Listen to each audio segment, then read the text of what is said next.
ารก็10:30 10:30ก็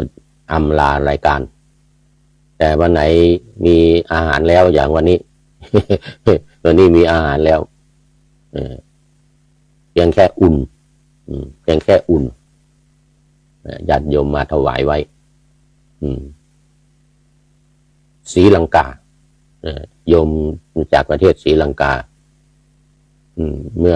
อครั้งที่ผ่านมานี่ก็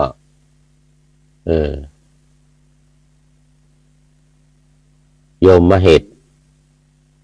โยมมเหตุจากศรีลังกาโยมมเหตุโยมชวินีถ้าผู้ชายเป็นชวีนะผู้หญิงเป็นชวินีมีผิวพรรณงดงามชวีแปลว่าผิวพรรณโยมชวินีกับโยมมเหตุโยมมเหตุเป็นชาวพุทธศรีลังกาที่วันนี้จะมีโยมจากประเทศศรีลังกาจากอินเดียบังคลาเทศ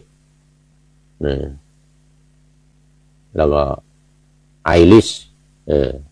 คนท้องถิ่นที่มาร่วมทำบุญสุนทานมาร่วมกิจการงานของทางวัดรวมทั้งคนไทยเราที่อยู่ในประเทศไอร์แลนด์นี้